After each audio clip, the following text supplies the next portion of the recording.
All right. Welcome back to another Elevated Marketing Dot podcast, where the dot stands for data over time. We're definitely always looking at data and making different decisions based on the data that we have coming in. This show is brought to you by Elevated Marketing Solutions, and my name is Jennifer, and with me I have. Brenna, hello, hello. And today we're going to break down, I think, a pretty common theme when it comes to marketing. There's chaos, but you can calm the chaos that you have in your marketing by keeping certain things in mind. I think marketing is not something that you can expect that there won't be chaos, you know? Yeah, kind of have to grow comfortable with the chaos. Yeah, it comes with the territory, it comes with marketing, it comes with the fact that we're in tech. And so, with so much marketing being driven by tech and tech is constantly changing, that can cause chaos. It definitely can. We know this very well. I think chaos also, you know, sometimes there's last minute campaign changes, and those last minute campaign changes can kind of cause you to feel like there's chaos. Um, Yeah, think of shifting priorities, all of a sudden you hear from your boss, oh, well, we were going to go this direction. Now we're going to go that direction, right? yeah, yeah. Well, and it's about acknowledging that chaos. I mean, it's there. There's no reason to try to beat around the bush. I mean, just acknowledge that it's happening. Uh-huh. We're in such a fast paced environment. It's like you were saying earlier, it's bound to happen. Yeah. Yeah. I think there's that instant like calming effect as soon as you're like, yeah, things are a little chaotic right now. Like just Mhm. saying that, you're like, yep, true Yeah. statement. So avoidant, then you've already gotten past half of the worst part is acknowledgement. Yes, yes. I mean, sometimes you have budget constraints that will cause a little chaos because it's like you don't have as much money, but it can cause that. Sometimes there's this like misalignment between sales and marketing, and if you just kind of take that face value and recognize, okay, hey, we have a misalignment here, that's the problem that you need to solve in order to kind of calm that chaos. Yeah. And where you can start to go from there is after you've acknowledged it, you can prioritize what matters the most, and that will kind of lead you down the path of regaining that control in a sense. Yeah, yeah, because there's always something to do. There's always busy work, but in any given situation, if you're strategic about it and think about, okay, what is going to impact the most important aspect right now? Maybe that's revenue. Maybe you need to protect the brand, but there is things that will you can put the fire out more quickly by addressing those things first and then moving forward. Yeah, yeah. Well, and I mean, any of that busy work that's not going to drive those results, maybe a lot of times they're kind of being categorized as urgent or important when they really aren't. So it's, Yeah, I think about that with our inboxes, mm, email, like you're constantly getting, more information kind of coming at you as a marketer in your inbox, but that doesn't mean that it's the most important or that's what you should work on. And so you have to quickly kind of decide, is that something I need to look at now, or good idea, I will look at that later. yeah, yeah. And even just, and we kind of have this rule where just at least acknowledge that you've seen it and you'll revisit. Yeah. It's, there's always going to be work sitting in our inboxes. And sometimes if you're adding too much of that to the fire, then that's where more chaos. erupts. Yeah, yeah. So I think what helps with that is providing a framework, or this roadmap, or where you are planning out, let's say, what the next, 2 months are going to look like, and you've got agreements so that when things kind of come in, you can go back to this roadmap and be like, well, this is the plan right now. That's a great idea. Let's not forget that let's put that into a strategy stage, but it's not quite ready for implementation. Yeah, yeah. And as long as that plan is involving kind of the core fundamentals of marketing, maybe that's SEO, paid ads, content, whatever it may be, then you're kind of covering all of your bases during that planning stage as well. Yeah, yeah. It reminds me too of, creativity. A lot of times, or not a lot of times, all the time, you can't put a clock on creativity. And so you come up with an idea and you want to get it out there. And that's not a bad thing to get that idea out there, Yep. but it might not be the right time to focus on that idea. So get it out, but then, we need to make sure that we put it into the plan and Mhm. cause that chaos. Yeah. Well, and where we find a lot of creativity kind of stems is with some internal communication. Yeah. Maybe, at least for us, we're meeting daily as a team to not only think through strategy, but to talk creatively and openly. And that certainly helps not only thinking through new ideas, but kind of calming that chaos as well, making sure the team is on the same page of where we need to go. Yeah, I mean, for us, we're in a virtual environment, and so you deal with sometimes a little bit of isolation. And when you're able to have that creative thought as a team, that really kind of gets everybody on the same page. And then we use a project system like Asana, and and that helps kind of guide. We also have this, like, if it's not in Asana, it didn't happen. Yeah.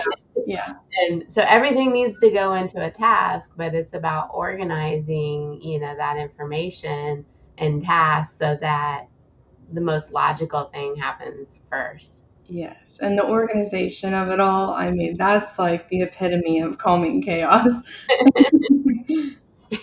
It'll definitely make you feel better. Yeah. Yeah. I mean, we said it at the beginning, but you have to expect and prepare for those disruptions. Mhm. It's very common in marketing.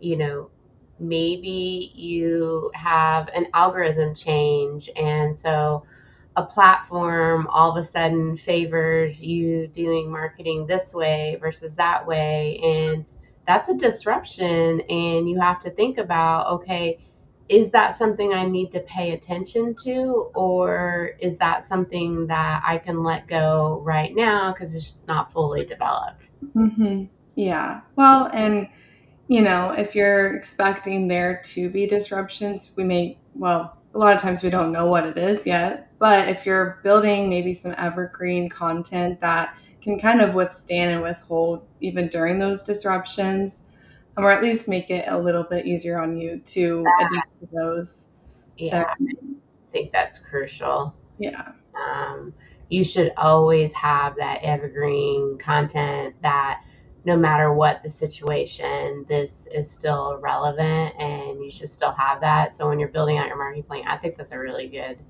point. Um, Sometimes there's crisis moments maybe in your marketing where something happened that affects your marketing plan, so you have to expect that and make sure you're ready for that. I Yeah. we say this a lot too, like, not relying on one channel of marketing or another because of these disruptions is a really smart idea. Yeah. If you're putting all your eggs in one basket, then Yeah, yeah. it'll boom. I mean, we just saw this, right, with TikTok. We saw people that, like, maybe their entire, like, audience was 100% TikTok, and then TikTok got taken away, and it was like, oh, What you do we weren't do? ready for that. Oops. Yeah. Yeah. And I mean, it's just being adaptable. I mean, you could say in that scenario Yeah. where there was TikTok, then there became, well, Reels has always been a thing, but maybe a lot of that audience had shifted over to Reels. And so just being adaptable in that essence of, you know what, that's being taken away, but here's my solution. Yeah. Yeah. It you can't you can't be a marketer and be resistance to change. Hmm.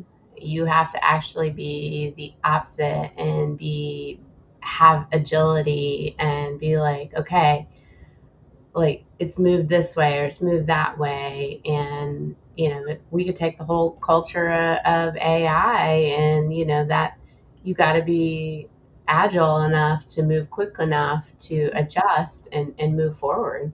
Yeah.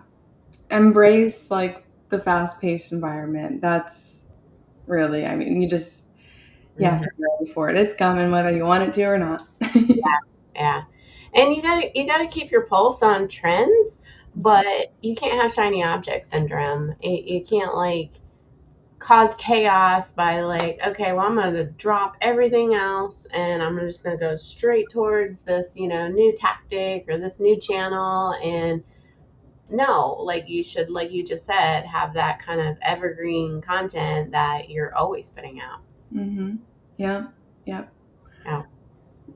I think, Um, oh, go ahead. well, I was going to say, I think too, with, going back to still calming the chaos, something that can also help is just automation and kind of streamlining some processes. However, that is not to say that that will take all worries away, and you should 100% rely on automation because that in itself can cause more chaos. Um, Well, it takes time to set up automations. So when you start thinking about automations, there isn't that instant like time savings because you got to think through the automation of something, and you don't want to annoy your clients too much. mhm. There's also the learning process of maybe a new technology. Like I go back to the AI example, and there are some things that we can start to set up some automations, but we don't want to get too ahead of ourselves because we stop being real. And Yes. like that is people buy from people. You got to be real in your marketing. Yeah, you still have to be the brains behind the automation. You can't, I Yeah. mean, there are many things that are not set it and forget it. And I think automation is one of those things. Although it's automation, Yeah. it's still doing some of the heavy lifting. You still have to be in tune with it. Yeah. It just we'll need less people to do the same job. Mhm. That's just the reality of the situation. Yeah, yeah, Um, you know, Other things is I think this happens a lot, and I don't always think it's intentional. Setting realistic KPIs and metrics, yeah. and not everybody knows like, oh well, this is the benchmark. This is what's normal, and so focusing on what is going to be a normal benchmark to kind of shoot for is sometimes just a good conversation. Yeah. Well, and there's different benchmarks. There's that industry benchmark, but also you could kind of have your own benchmarks if you're looking at things maybe on a year over year perspective. Oh yeah, And you kind of use both of those benchmarks to kind of gauge, where you are, but where you want to be, yeah, and just all the more realistic. yeah. Well, that will help calm that chaos of, oh, we need immediate results, but oh well, we're way ahead compared to last year. Yeah. Oh, okay, well then we're doing pretty well. Uh, Hmm. Other thing I think about with KPIs is looking at some metrics that are leading versus like lagging indicators. So there's some metrics that will tell you that you're leading into the right direction versus other ones are more at the other end. Like they're lagging indicators. They're metrics that, oh well, because this metric is that way, then I know that we didn't take the right steps here. So understanding those and having either yourself or the agency that you're working with that's regularly reviewing that helps Mhm. calm the chaos. Yeah. And sometimes that outside expertise is needed. We Yeah. can't all do everything ourselves as much as I'm sure a lot of us would like to. That's just not realistic. No, because marketing is very creative work. And when you try to take a creative work job and just put all that pressure on one person, then you're not going to have as great results because, you got to have that brainstorming to kind of play off of each other and give different perspectives. Yeah, you're spreading yourself too thin trying to do all these things that you're not an expert in. Yeah. Or even if you are an expert and you're still spreading yourself too thin, I mean, it'll catch up to you. Yeah. So take a step back, breathe. What is it? Namaste. Yeah, you have now entered the meditation segment. Panic leads to poor decisions. Mhm. So don't panic. Yeah, Take a step back, think about it, plan. That's going to make you better. yeah. Stay grounded. You Yeah. got this. Well, marketing is a long game. It's It is. not a series of knee jerk reactions. And I think when you recognize that marketing is a long game, then you start to calm that chaos Mm, that you can't just instantly like kind of change directions and expect like instant results. It yeah, it does compound pound on top of each other, and it takes time to move something into a direction. yeah. Shifting that mindset will definitely shed new light on chaos and if chaos is even necessary. Yeah. Yeah, yeah. All right. Well, that is it for today. Thank you for listening. If you want to go over to our website, elevatedmarketing.solutions, then you can sign up for our newsletter. We do send those out monthly and kind of wrap up all the topics that we talk to. Perhaps, you don't want to or don't have time to listen every week. You can certainly get them over there. Or if you want to head over to LinkedIn to Jennifer Denny, we do have a newsletter over there as well. All right. Take care.